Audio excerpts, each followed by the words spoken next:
Don't you forget your special. Don't you forget your special. We were all born different, even those that look alike, even twins of differences and can be identified. Hello, welcome to The Able Show. My name is Elon Carter, and I'm joined today with my beautiful co-host.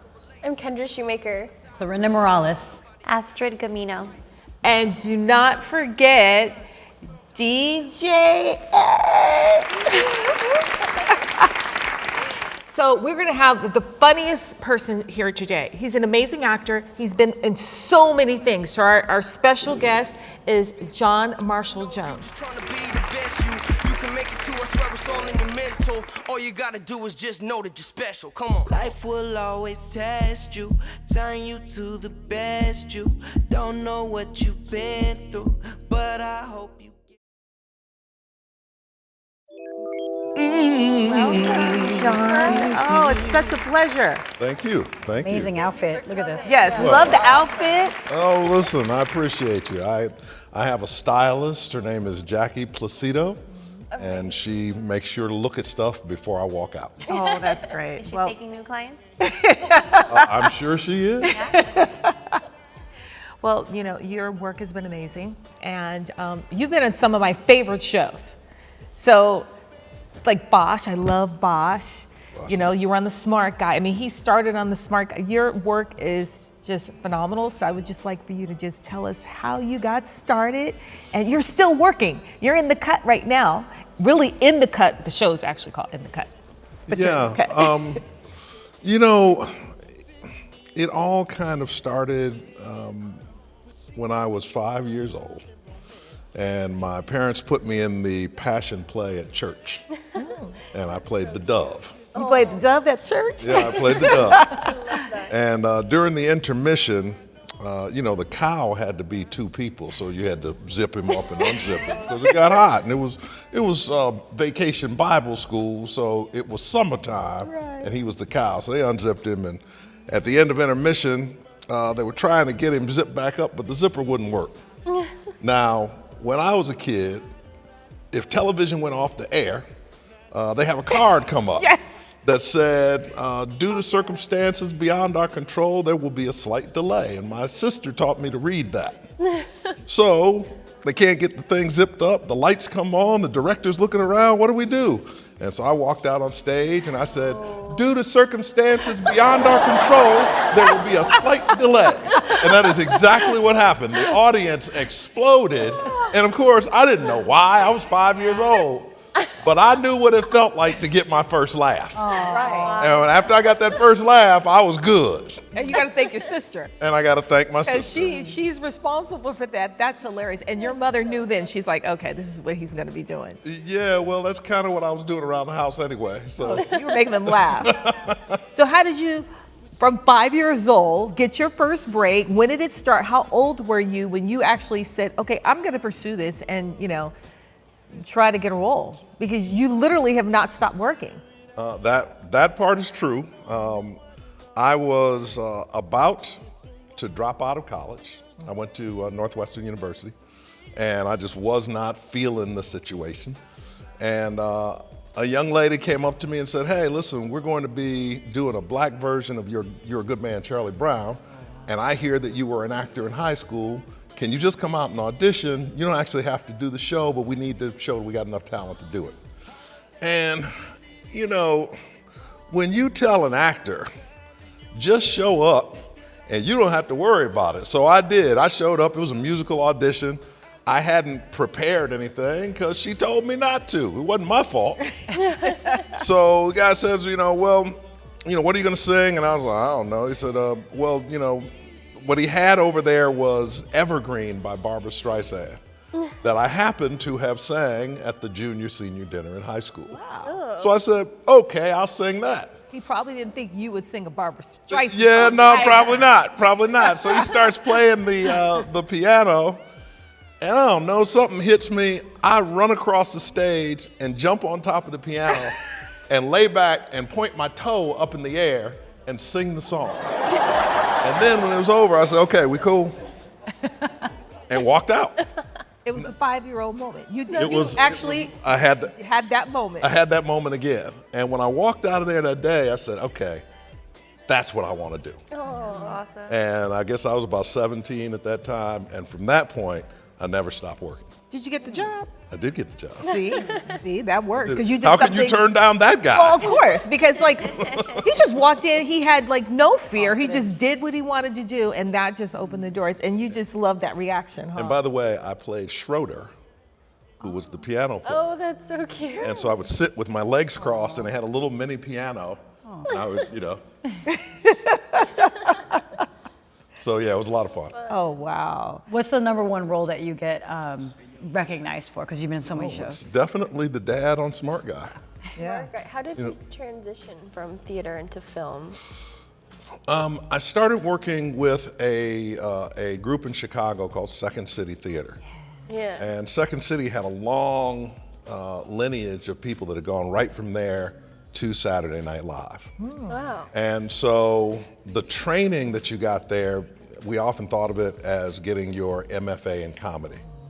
So you did hundreds of scenes, and they were all 3 or 4 minutes long, and you toured the country and you did them anywhere from 2,500 people to 3 people in a barn in Davis, California with the animals walking across the stage while you were doing it. And it made you sharp, and it made you focused. And so you learned to listen, and that listening was as important as speaking. Yeah. And how you respond when you're listening to the other character then really makes you a great person for them to cut to if you're in there. And so that helped me to kind of begin that transition. And then, the thing that I always wanted to do when I was at a young age, all of the black characters on television were stereotypes. So it was you be the thug or the drug dealer or, bad guy number one. Yep. And my feeling about it was that I wanted to come to Hollywood and do my part to change that. And so I would turn down every negative character that came up, and I would only do the positive characters. And so I turned down a lot of stuff that, that could have made me famous and wealthy. Yeah. But I could look in the mirror. Wow. And That's then one amazing. day, Smart Guy came up. Yeah. And that ended up being, it has showed in 175 countries around the world. Wow. And it's taken that image of the first ever African-American genius on television worldwide, and also the image of a single father that is loving toward his family. He's not a deadbeat. He's not, lost. He doesn't Right. disappear when he's Right. supposed to be there. Handles his responsibility, loves his family, and that has affected an entire generation Yes, it of has. African American men, Right. not only here in the United States, but I went to the Cannes Film Festival and the brothers treated me like I was Denzel.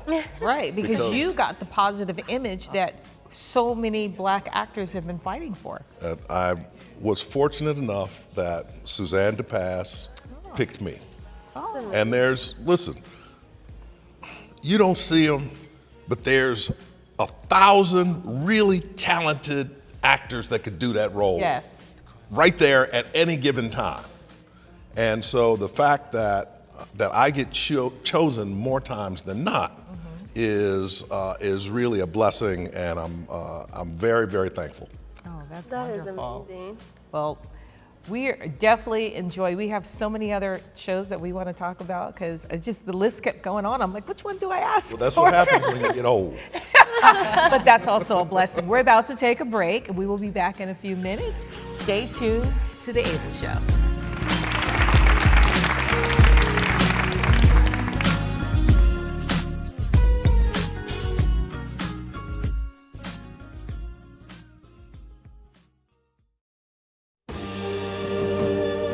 We are back on The Ava Show with John, and we are enjoying I love the 5-year-old story.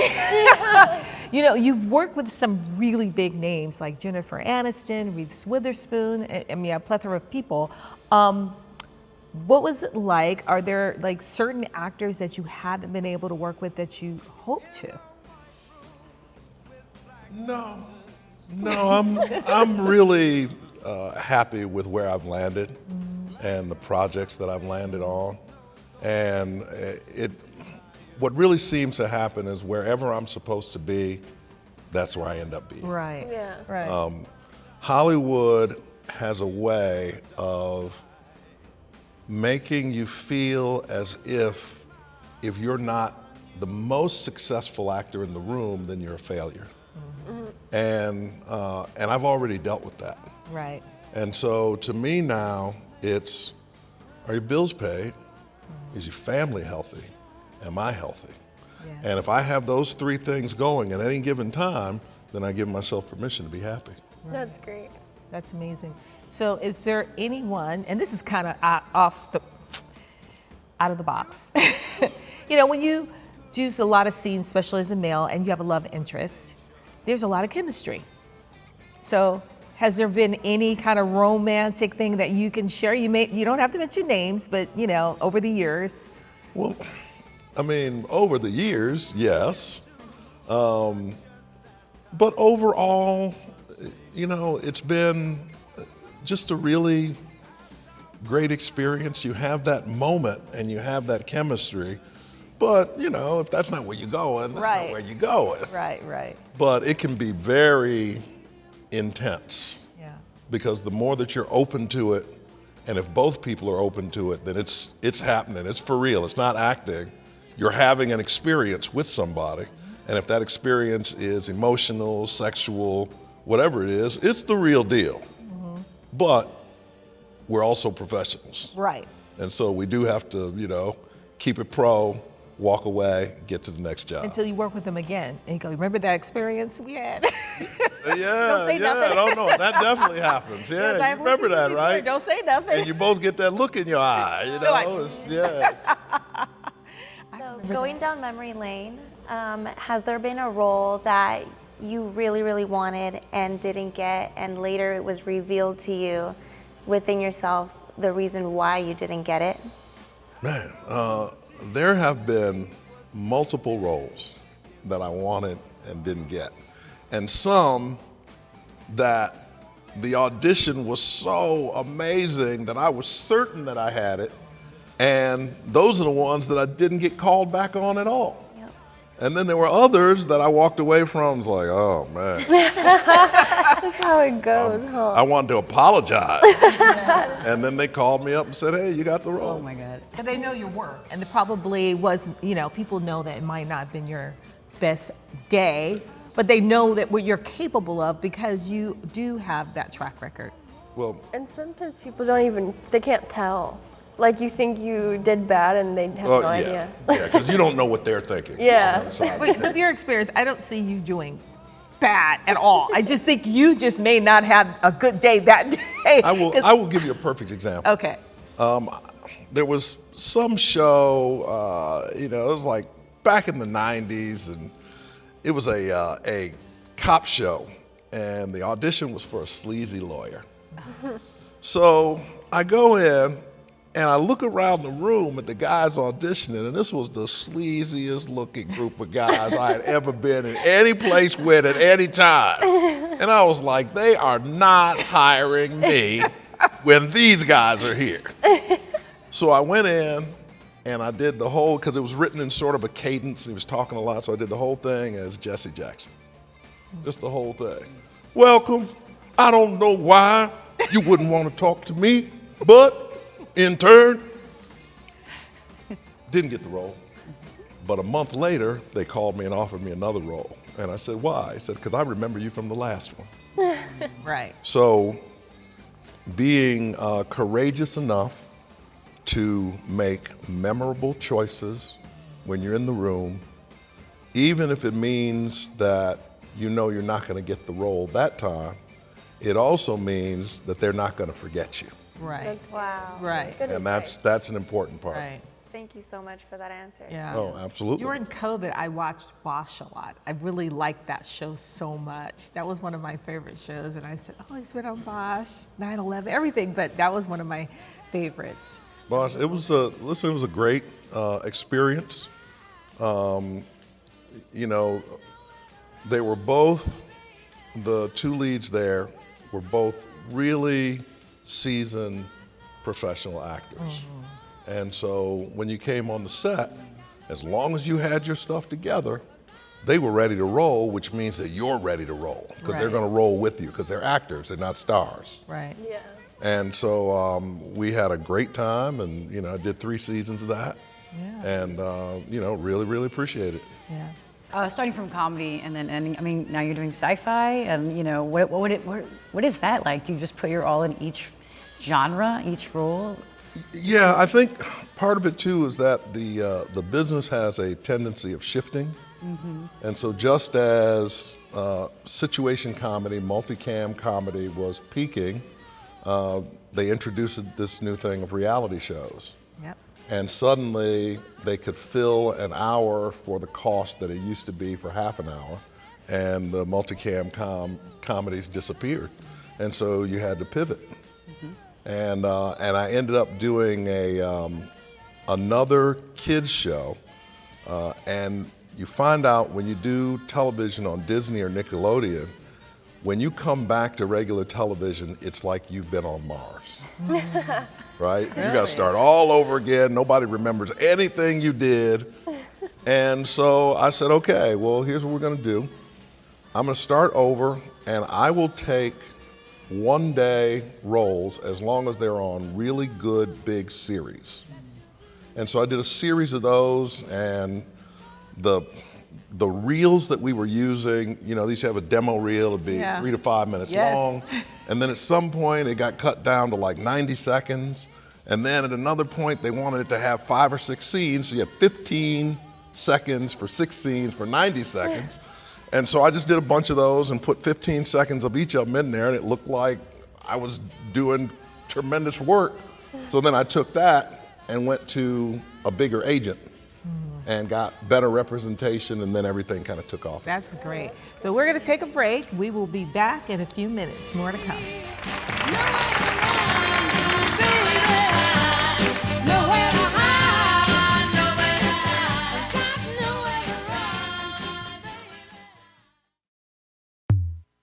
So we are back, and we want to talk about the film that you're producing. Well, it's called The Rex, and it is a science fiction musical. Wow.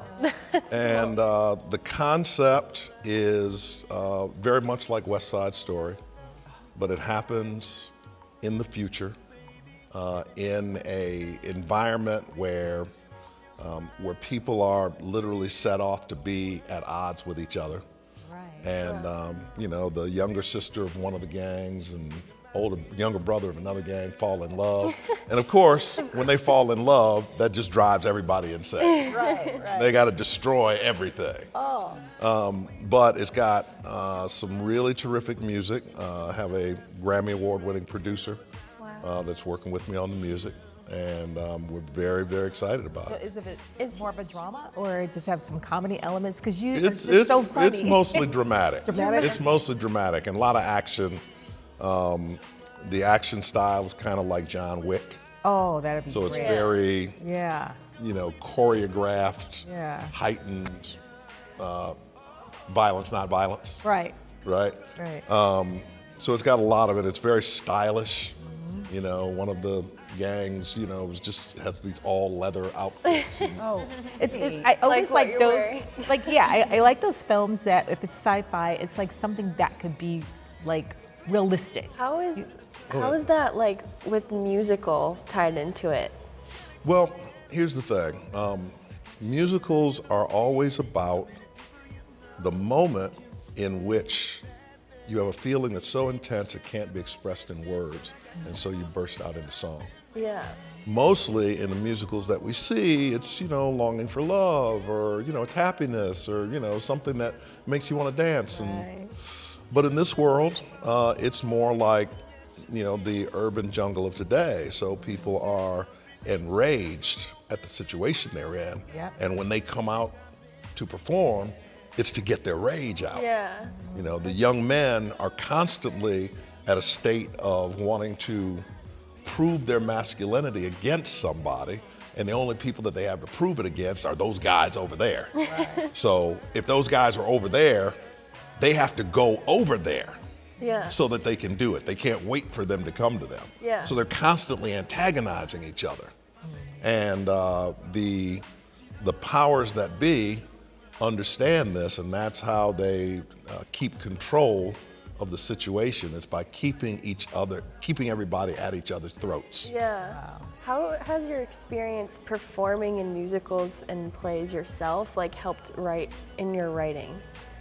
Well, I think it helps you to understand what the moment is that the character has to express himself musically or express herself musically. Yeah. So you have these sort of dramatic nexus points in the film. And at that dramatic nexus point, that's where the character has to make some type of, moral decision. And that's when he breaks out into song. Yeah. Right? Is it your first time writing a musical? It is my first time writing a musical, but it is not my first time writing music. Okay. Yeah, so I've been writing music for quite a while. Or are you writing all the music for it? Or is it also the producer that you're So far, I have written the lyrics. I think there's 9 songs. So I've written all the lyrics for all the songs, and some of the melodies, though sometimes, you need another set of eyes and ears Yeah. to come in and say, hey, we'll really make this pop. That's cool. Yeah. Who has 'cause- been your biggest support throughout your career? Who has been your biggest support in your life, in your career? Wow.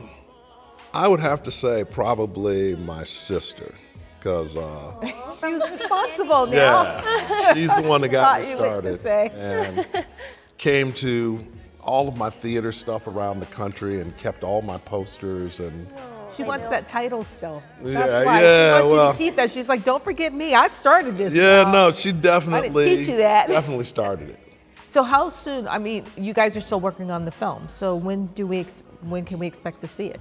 Well, I think that we're in development right now. So you go development, pre-production, production, post-production. So right now we're in development. I'm thinking that we should begin shooting by the beginning of next year. Oh, that's awesome. Yeah. Yeah, so probably, if everything goes well, September 2026, you should be hearing something about this film. That means you have to come back on here when that film comes out. Yeah, so- with a trailer. with a trailer. Indie route or the studio route? Like, Well, that just all depends on how we sell it, okay. right? Because when you go the studio route, you tend to have to sacrifice Yep. creative control. Sure do. So you get it done, they'll spend more money, but they're going to do it the way they see it. And they have a process of people having to say yes along the way before a decision is made. And a lot of that process has to do with justifying your position, because you got 15 people that have some say-so. And you don't need 15 people to have say-so. Yeah. So they make notes that they want to say something, but they don't know what to say. Right. But, if they're giving you $60 million, then they get to say. Yeah. And they don't have to justify it. So the independent route, you have more creative control, but you also have to be more proactive about raising the money or making the budget fit the money that you have. Yeah. So we'll see about that. My feeling is, let's get the pieces in place. You got to have a great script.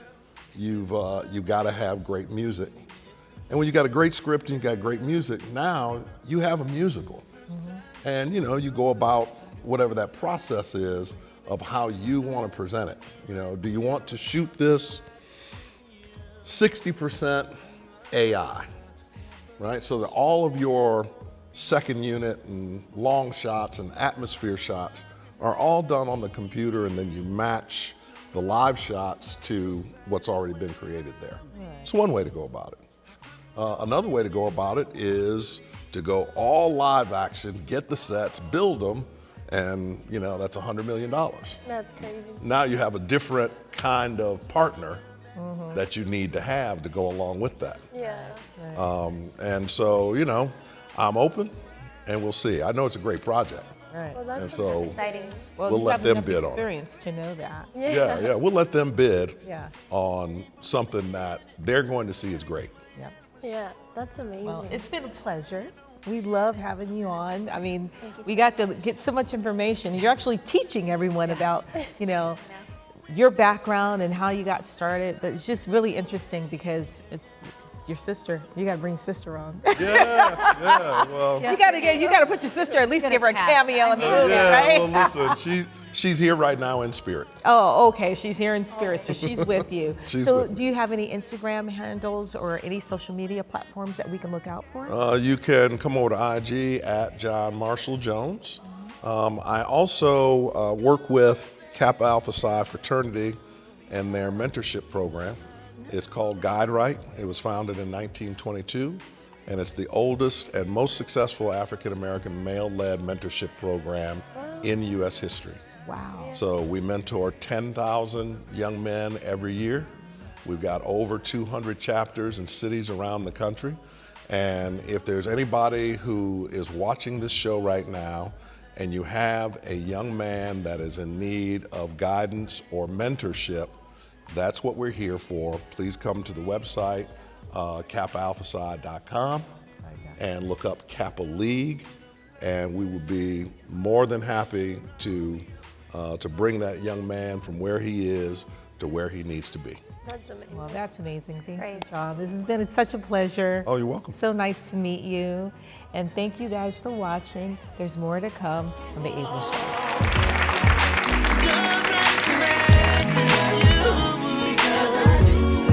Cause I do.